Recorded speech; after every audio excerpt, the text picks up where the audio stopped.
10 minutos e meio depois das 11 da noite, vêm aí as 24 horas.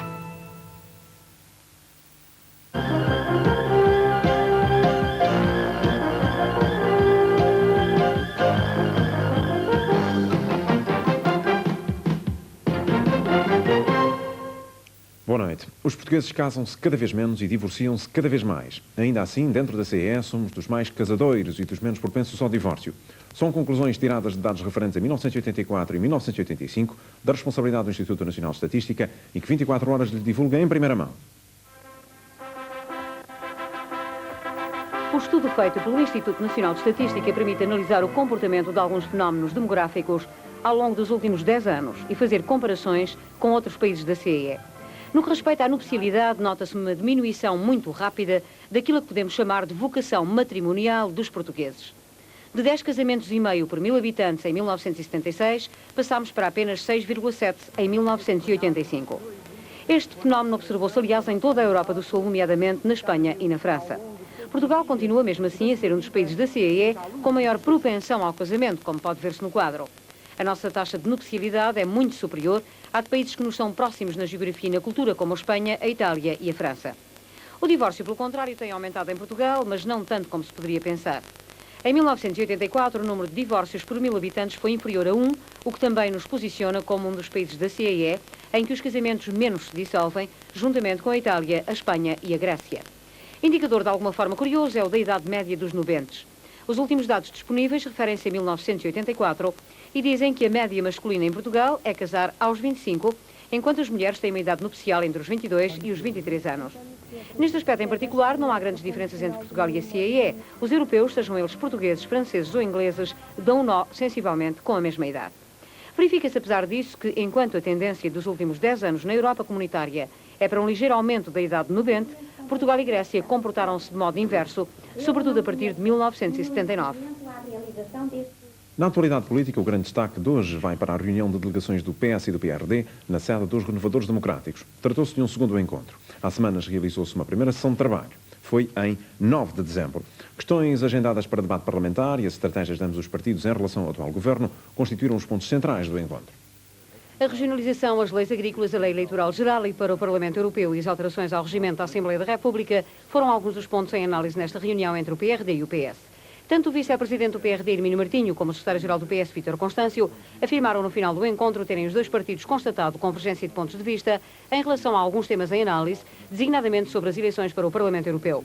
Em contrapartida, manifestaram divergências face a outros pontos, nomeadamente em relação à regionalização e às leis agrícolas, que vão ser debatidas na quinta-feira no Parlamento. Quanto à tão falada hipótese de um acordo entre socialistas e renovadores democráticos para criarem uma alternativa ao atual governo, nada se terá avançado neste campo. Vítor Constâncio reafirmou que o PS se assume como uma alternativa ao atual governo, mas não tem a intenção de apresentar uma moção de censura ao executivo de Cavaco Silva, sublinhando que o PS não vai a reboque de outros partidos. Por seu turno, Hermínio Martinho disse que o PRD está na disposição de contribuir para a formação de um outro governo, se houver uma alternativa credível. Mas para o vice-presidente do PRD, os socialistas têm manifestado uma total indisponibilidade para assumir uma alternativa ao governo. Iniciativa que para o PRD tem de partir do Partido Socialista. A reunião foi útil no sentido de esclarecimento mútuo sobre alguns destes problemas e há divergências sobre alguns deles, opiniões diferentes. Os nossos projetos não são iguais quanto à regionalização, por exemplo, como se irá ver quando forem apresentados no Parlamento. Nós nunca formamos nem formaremos uma frente comum contra o Governo. Estaremos eventualmente disponíveis para formar uma frente por um Governo melhor. Outra reunião que os meios políticos seguiram com atenção foi a do Conselho Superior de Defesa Nacional. Atenção que em parte se explica pela expectativa criada em torno da nomeação dada como certa do general Firmino Miguel para a chefia do Estado-Maior do Exército. Mas o general, que na reunião representou o Exército, recusou-se a fazer quaisquer declarações.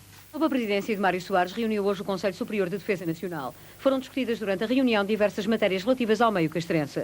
Entre as conclusões aprovadas, realce para a nomeação do general da Força Aérea Silva Cardoso para Presidente do Supremo Tribunal Militar e a promoção a contra-almirante do Capitão de Mar e Guerra Estrela Pinheiro. Presente na reunião, em representação do Exército, o atual chefe interino, general Firmino Miguel, figura que se admite que amanhã seja proposta para o cargo máximo do Exército. Firmino Miguel recusar-se-ia a comentar esta questão. Desculpe, mas não faço comentários, não tenho comentário.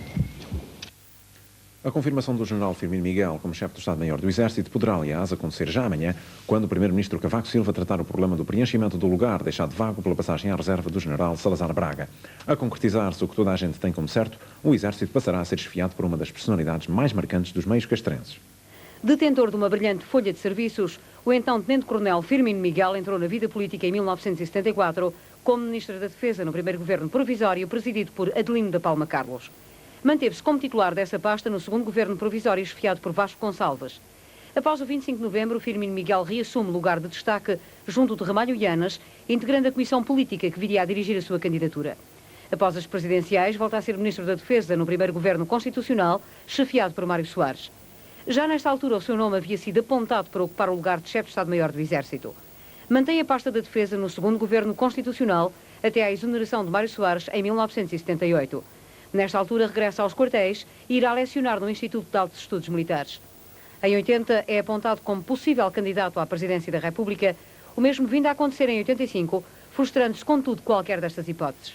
A sucessiva recusa de vários cargos de responsabilidade chegou a levar analistas políticos a classificarem-no de hesitante. Outros, porém, preferem ver nessas atitudes a preparação metódica para voos mais altos, de que esta nomeação seria um primeiro passo. Assunto que nos últimos dias tem feito correr muita tinta é o que se relaciona com o caso dos policlínicos. Hoje, houve novos desenvolvimentos, sendo assumidas publicamente diversas posições. Saúl Freire, esta noite, procurou fazer um balanço da situação. De norte a sul do país, os hospitais vêm-se privados de 1.500 médicos do internato geral. Para alguns será o desemprego, ou quem sabe, talvez para todos.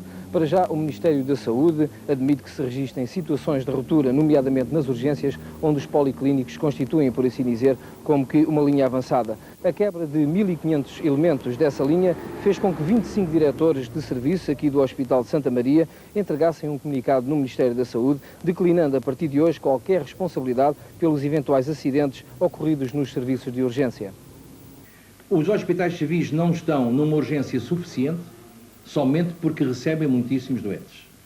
Eu costumo dizer, se por milagre fosse possível passar dos 800 para os 500, e estou a ser bondoso, para os 500 de atendimento diário, acredite que os hospitais civis têm técnicas e têm a parte humana suficiente para resolver e responder a esses doentes.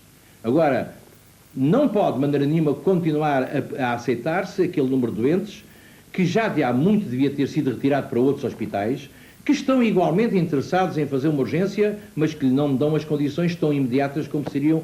A situação da urgência na grande área de Lisboa não é urgente, é de emergência. Também a Ordem dos Médicos se pronunciou já sobre a suspensão dos 1.500 médicos do Internato Geral. Gentil Martins é o presidente em exercício da Ordem dos Médicos e afirmou-nos que Leonor Beleza não pode fechar as portas a 1.500 médicos sob a alegação de que não são precisos. Nós estamos convictos, através de um diálogo objetivo, leal, franco, com o Ministério da Saúde, a Ordem poderá contribuir para esclarecer devidamente o Governo desta noção em que estamos em desacordo, é que nós pensamos que efetivamente estes médicos são necessários ao país. E não podemos esquecer que são médicos licenciados de pleno direito e que têm direito a um aperfeiçoamento profissional de que os principais beneficiários são, afinal de contas, os doentes.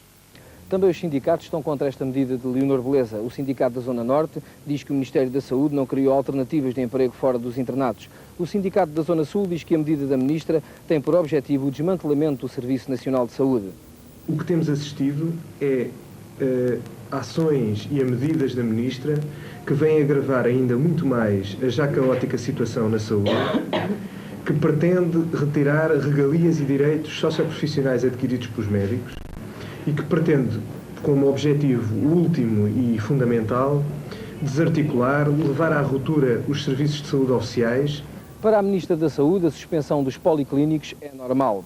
Eles só lá estavam a estudar, salientou Leonor Beleza, e não eram precisos nos serviços hospitalares. Como esta observação de Leonor Beleza nos terá surpreendido um pouco, a Ministra justificou.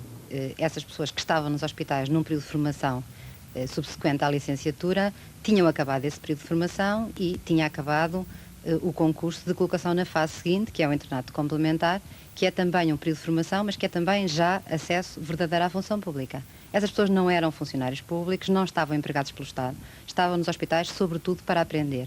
Esse período terminou a colocação na fase seguinte, o concurso de acesso ao internato complementar, nos termos da lei que eu me limitei a mandar aplicar. essas pessoas saíram dos hospitais. Foi apenas isso que aconteceu. Quanto ao futuro dos policlínicos, Leonor Beleza diz estar o seu Ministério aberto a considerar soluções entre as partes interessadas. Naturalmente, o